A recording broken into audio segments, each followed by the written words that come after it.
So, today we're going to talk about So You've Been Publicly Shamed by Ronson and Attempt Not to Get Canceled. I read this book a while ago, and the reason I haven't made a video yet, even though I found it really interesting, is that unfortunately the nature of the internet is you cannot know everything that's happening at any given time. So no matter when I post this, I know there are going to be some people that think it's referencing a very specific event, but I hope for however long this rant lasts, just like, look at me, I am the captain, trust me. If I'm referencing something, I will tell you who I'm referencing. I'm a stranger on the internet. What are they gonna care? I am just, please, do not apply this to whatever may be happening on Twitter or Guru Gossip or Tumblr or Facebook or whatever, because I'm not interested in getting wrapped up in some drama that I don't know anything about. So this book was published in 2015, and I think that is relevant because I think the conversation around canceling, call out, and public shaming has evolved a lot since then. Ronson in this book is basically breaking down his argument, as far as I can tell, for why public shaming is not actually an effective method of changing people's behavior. So he tracks public shaming all the way from like the 16 and 1700s, when you had people getting lashed in the street, people having their head and their arms in the stocks, people having their sentencing read aloud. And he goes through some historical information about why certain activists at that time were against public shaming.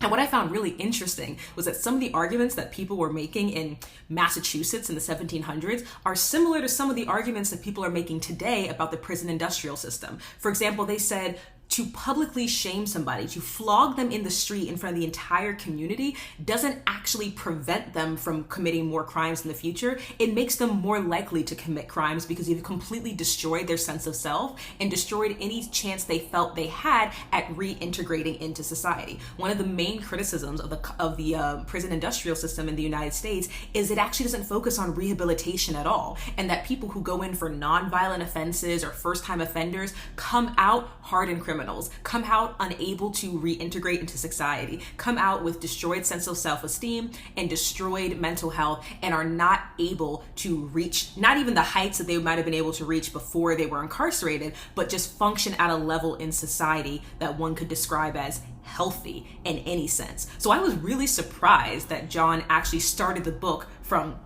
hundreds of years ago. So I thought he would jump right into Twitter and Facebook and Tumblr. And he does get there. And something that I found interesting about this book, I'm going to say a criticism of this book, was I was expecting him to interrogate systems of power a lot more. Now, he used very specific examples. A white woman posting a tweet about white people not getting AIDS, a white male journalist fabricating Bob Dylan quotes and plagiarizing his own works in publications, a woman who got two men fired for making a sexual joke that she could hear at a conference, the woman herself who then was fired because her company got called out because she got other men fired. Like, he's using very specific examples, and these people come from various backgrounds, have various genders and races and ethnicities, but I felt that there wasn't much interrogation of why do we think that the internet tends to be harsher on women when they're canceled as opposed to men?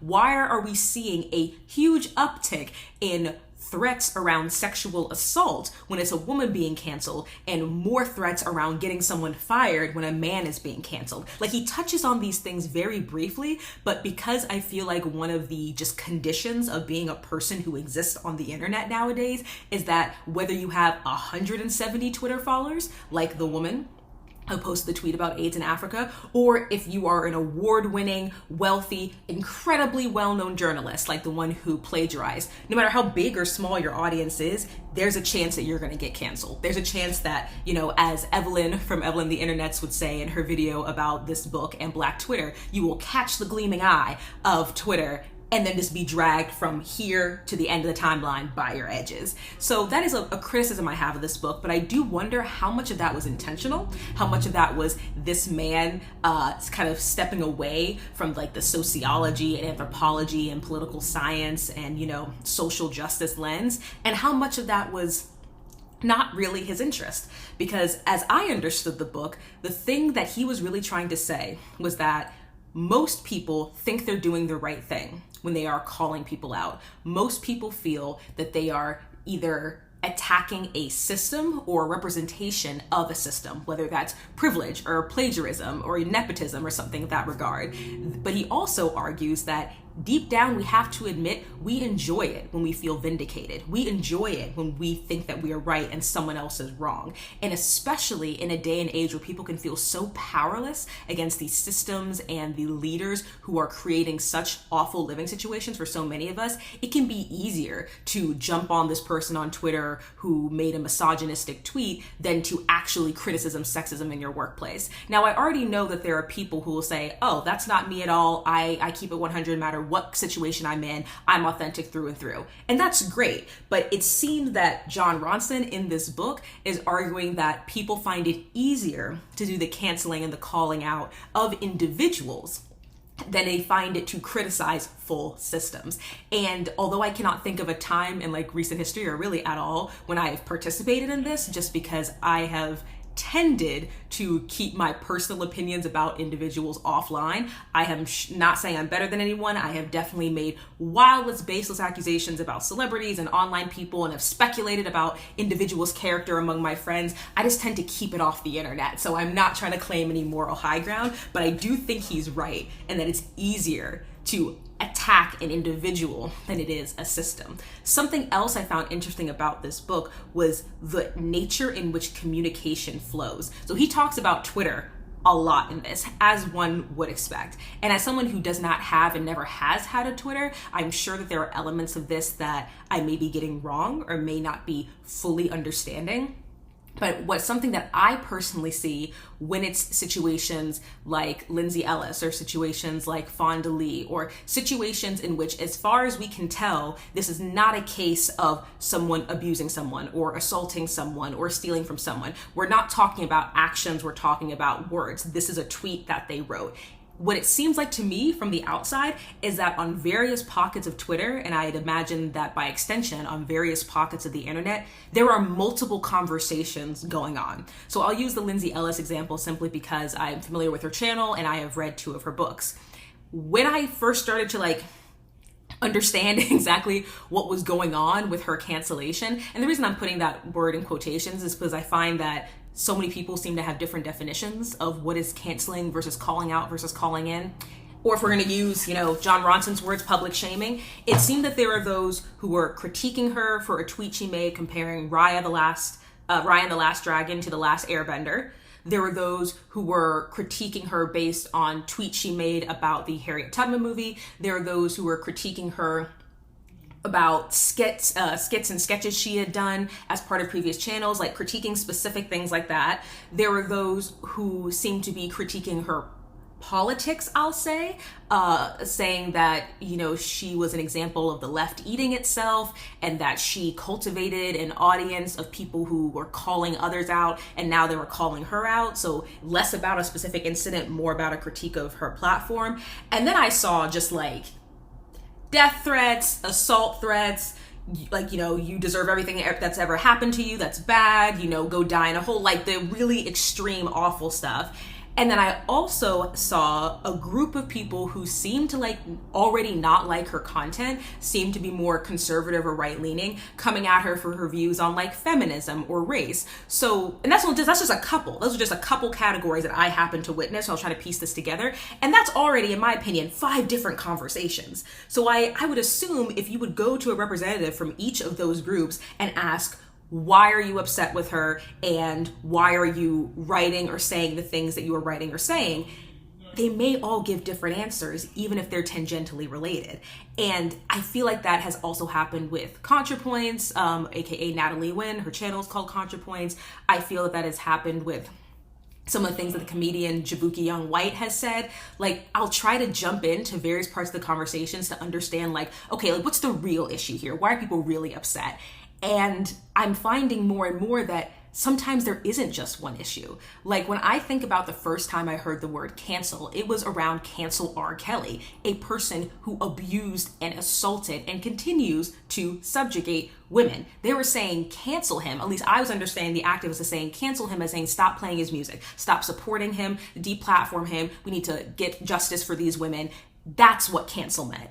And how cancel has evolved, how some people use call out or call in as synonyms or something completely different, has been really interesting to watch. Because again, whenever an individual is being canceled online and it seems that we're trying to figure out what's happening, if you're someone who's not from inside the community, there's several different conversations happening at the same time. And there's several different definitions of what canceling actually entails. Natalie Wynn did a video about canceling, and something that I found really fascinating about that video and really enlightening, because I've never been on the receiving end of cancellation, is there was a part in that video where she said that there was all of this influx of opinions about her, all of these comments and critiques and tweets and all of these things. And yes, there were some that were good faith criticism. Yes, there were some that were, criticizing the action as opposed to condemning the person, or some that were, genuinely talking about the issue.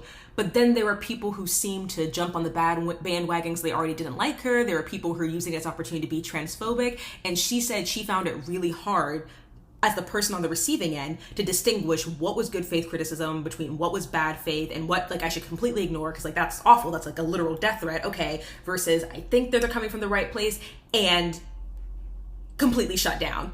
And while I'm not bringing her up to say that she did or did not do the right thing when it comes to how she responded to that, as someone who knows what it feels like to get criticism from a variety of sources in real life, I understand that feeling of can I trust my own judgment here? This feels particularly pointed and meant to be hurtful, and this feels like a critique of something I said and did. But especially when we're online, we're losing so much of that tone and so much nuance and so many, signifiers of communication that you get from being in person. And I found that really interesting too. There's a quote that Ronson has in this book where it says, "A single snowflake never feels responsible for an avalanche." And I don't know if that was a quote that he got from somewhere else or if he himself wrote that, but I thought that was so poignant because I completely agree. I can completely understand how an individual can maybe fire off 3 to 5 tweets about a situation and then see 2 weeks later that someone has, privated their Twitter or deleted their YouTube channel or, canceled their Patreon or did had a big reaction, I'll maybe say, and think, oh, well, I had nothing to do with that, or, oh, it wasn't that bad, or, oh, they're probably doing it for some other reason. I can't, unless you're really, really involved in whatever issue it is that you're responding to, and you're scrolling through to see every single person who mentions a certain creator or politician or athlete. I don't know how a person with a life who has jobs and friends and relationships and, laundry to do would know what percentage of a reaction feels like it's in good faith or it's in bad faith. And also, I think when it comes to the book community in particular, there seems to be this kind of Kevin Bacon's 7 degrees of separation thing that comes with who gets canceled. I've seen Booktube creators, whether they're authors or not, be criticized online for something they said in a video. I've also seen creators be criticized for collabing with another creator who said something in a video.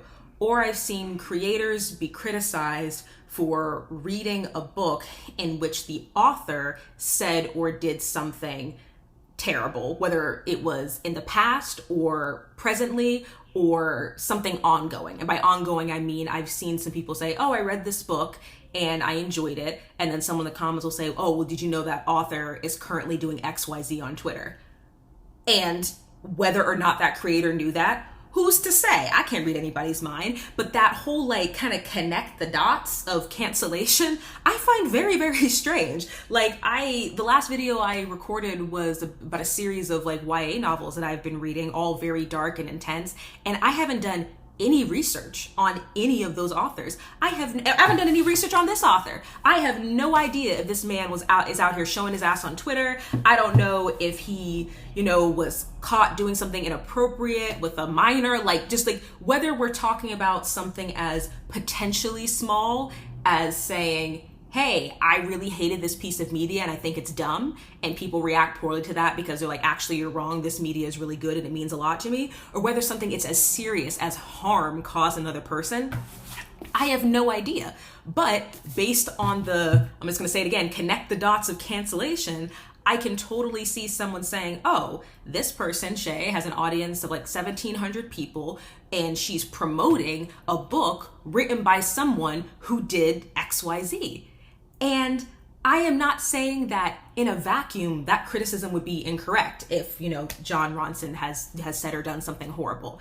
I'm just saying it's really, really easy to get caught up in this net. And I often wonder if some of the vitriol I see online in regards to cancellations is almost defensiveness, is individuals realizing how quickly it could be them on the chopping block. And so they're trying to do everything in their power to make sure that they are jeering the loudest in the crowd and throwing the wettest, grossest tomatoes in hopes that no one sees behind their curtain. Like when I think about people who get caught 6, 7, 8, 9, 10 years later for saying bad things on the internet, one of the reasons I personally haven't reacted incredibly intensely is because I had public blogs all throughout middle school. And now, do I remember every single post I wrote? No, but I'm sure I had some internalized misogyny. I mean, I know I have it now, but like, I was very much a pick-me girl, unfortunately. I was very much not like other girls, so I'm sure I wrote some dumb shit about that. I know I wrote some transphobic stuff since I didn't know what transgender people were. I never met a transgender person as far as I knew till I was in college. I definitely wrote ableist stuff. That's the one I remember very specifically, because I remember getting into arguments with teachers and with people about whether or not the R word is a slur. It's a slur. Stop it. Stop being stupid. So as someone who has on the internet publicly said dumb, ignorant, misinformed, ableist, transphobic, sexist things, sometimes I do feel like, okay, where is my place in this? Isn't it those who live in glass houses shouldn't throw stones? Maybe I've never said anything, I don't know, racist or xenophobic, but this picking and choosing, this moral superiority, what does it mean? So I know this is a whole all over the place rant, but really it was all inspired by this book. And while I definitely wouldn't give it a 5 out of 5, even though I'm not a big star rating person, I did find it interesting because it gave me kind of a behind the scenes type look at an individual, John Ronson, who was intentionally seeking out these scandals, these canceling as they were happening. And I think that's really interesting because it's one thing to reflect on a situation 6 months or a year or 5 years later. It's quite another to have a series of interviews with an individual through all different stages of this process. And while what he's talking about in this book about public shaming may or may not be completely succinctly related to situations about pop culture with celebrities writing about their exes, I found myself thinking about Olivia Rodrigo when I read this book. There's a long history of artists writing songs about people they've been in relationships with, and I am in no way saying that is the wrong thing to do or that is inappropriate, but when I think about some of the things I've seen people say online to Olivia Rodrigo's ex, when I think about some of the things I've seen people say online to Taylor Swift's exes, and especially now with her re-recording her music, people adding more fuel to that fire, it's pretty jarring. And I say this to say, I don't know any of these people. I am not friends with any of these celebrities. I have no personal inside information. My feeling is not about who's right and who's wrong. It's more about what does it mean when individuals feel emboldened to call someone out or insult them or cancel them or send them death threats or just, generally cruel things based on their interpretation of a piece of artistic media that may or may not have been inspired by that person. I get that may be a jump, but I just couldn't help but thinking about the way fan culture and cancellation seems to go hand in hand nowadays. And it also makes me wonder that if someone else wrote a book on this topic, or if John revisited this after several years, how would stan culture and fan culture tie into this idea of who we cancel and why? And are the cancellations justified? And do these cancellations actually do anything to the individual? I mean, in a world in which Bill Cosby spent less than 2 years in prison and now is living his life free, it can feel so infuriating when I hear certain people say, oh, well, their Twitter got hacked or their Instagram got taken down, or, they had to private their account, or they had to, turn off comments on their YouTube channel. I get it. I'm that person who's like, okay, boo-hoo, great. We're all going to die in the climate wars. Who cares about the Instagram comments? But as someone who, again, only on a small scale and in real life has been in a situation where I was fielding a lot of different opinions and criticisms, I can't imagine the mental and emotional toll that takes on a person. I can't imagine how that affects your self-esteem, how that affects your ability to build relationships with new people, to trust others, to move through the world, to be willing to make mistakes as you try to be better. And this is the specific part that I'm like, please do not take this as me trying to defend insert person here. I'm just saying, for me as an individual, if and when, let's just say when, I publicly screw up on the internet and say or do something dumb or rude or ignorant or biased, etc., I know that I would like the chance to learn and be better. I know that I would like the chance to continue to be a part of the community as opposed to being excluded from it. I know that I would like the chance to grow and develop. And all of those things can happen without subscribers, without likes, without support. I'm not saying that anybody is owed an audience or anybody is owed, people I'm not saying anybody's owed people's patience. I'm not saying anybody is owed people's forgiveness. But the way that I've seen some communities completely excommunicate individuals just, to me, does not align itself with the kind of restorative justice and rehabilitative justice and the kind of future that I imagine for our communities, both online and in person. So that was a random series of thoughts and feelings about call-outs and cancellations and things of that nature. This is So You've Been Publicly Shamed by Jon Ronson. I'll link all the videos that I referenced in the description below. And I really want to know what you think. These videos are kind of hard for me to film and put up because I know there's no way that I can encompass every single side of the argument. I know there's no way I can play devil's advocate for every single position. So with that acknowledgement, with that mea culpa, with the fact that in this however long video there are going to be things I missed, please fill them in or fill me in the comments below if you feel so inclined. And as always, I hope you have a good day. Bye.